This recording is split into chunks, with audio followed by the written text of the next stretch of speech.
Жанагы теплицаларга келип атпайбы? Тиги пакеттерде даяр болупчу.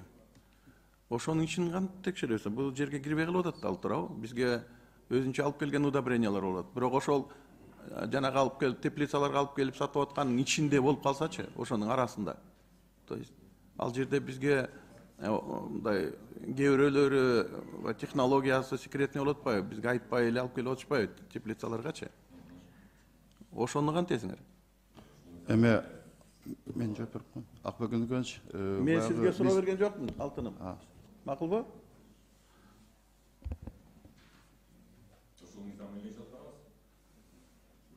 Мурат Алиевич, микрофон. Эми мына биринчи статьяга жок болуп атпайбы, биринчи статьяда? Бул эми кайсы аралашмада болбосун ушул мыйзам эле иш алып барабыз. Жок, кантип чыгарасыңар ал? Кыргызстанга силердин Кытайдын границасында лабораторияңар барбы? Негизи чек арада кирүүдө бардык ушул азыр буга чейин талкуу. Чек аранын жанында силердин служба турат, туурабы? Турат. Уруксат бересиңер. Уруксатты берердин алдында кантип текшересиңер? Лабораториядан аныктайт. Эми ал лабораторияңар бияка келип кеткенче бир топ убакыт кетет да. Кытайдын границасында тура береби машина? Ооба, процедуралар жок. Бияка азыр как раз жана баягы сиздер менен талкуулап аткан жанагы пропускной пункттарды иш алып баруудагы. Ошол жерде жана СВР деп атпайбызбы? Мага айтып койгуңузчу, кайсы статьяда аралашкандар деп турганычы?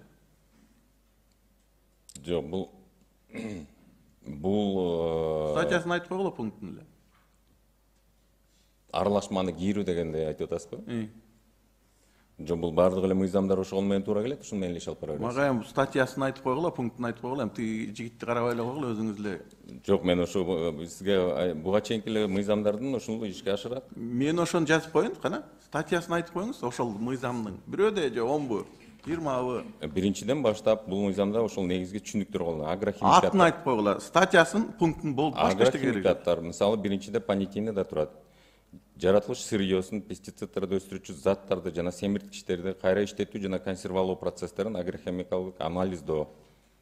Ошонун аты эмне? Жанагы аралашып келген жана пакетке мишөктөр менен келип атпайбы? Грунт. Бул помидорго, бадыранга келет, жанагы козу карындарга келип атат. Ошонун аты эмне? Жок, мен айта албай атам, сиз кайсыны мындай мишөктөрдүн ичинде эле келет. Грунт айтып атасыз да? Грунт менен кошо аралашып келет. Жок, ал грунттун сапаты ал башка мыйзамдар менен. Жок, грунттун ичинде баардык пестицид бардыгы болот. Бардыгы келет. Жарактуусу, жараксызбы, ал башка регламенттер менен кетет. Бул мыйзам агрохимикат. А жерде пестицид бардык семирткичтерди кошуп туруп алып келет. Кошулуп алып келет ошол жерде, даяр. Эгерде ошол жерге кошулган турган болот, агрохимикаттар кошулган болсо, ошонун мыйзам менен иш алып бара бересиз. Эми айтып коюңуз эми.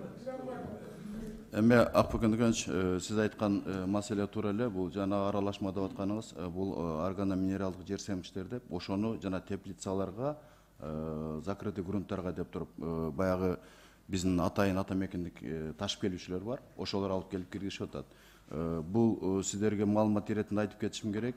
ЭЭПтин ичиндеги мамлекеттерден киргендер бизге регистрациясыз кирет. А сиз айткан Кытайдан келе турган болсо, алар сөзсүз бизден катталып, көлүк алып, ошонун негизинде гана кирет да. Анан жана айтып кетейин дегеним, бизде могу былтыркы жылы 22-жылы биз жана текшерүүчүлөрдүн тизмесине 16-чы болуп киргенбиз. Ушул кесиптерди, органоминералдык жер семчтерди, минералдык жер семчтердин бардыгын иреттөө иретинде биз ошока текшерүүчү болуп киргенден кийин, эмки жылы быйыл мораторий бүткөндөн кийин 2024-жылдан баштап биз ошонун баарын иреттегенге толук мүмкүнчүлүк болот. Биз бүгүнкү күндө адистер менен алардын жоосун иштеп чыгып атабыз. Ошо жоонун негизинде буюрса иреттеп текшеребиз. Фамилияңыз ким? Эки ата-энең менен кел эмкиде.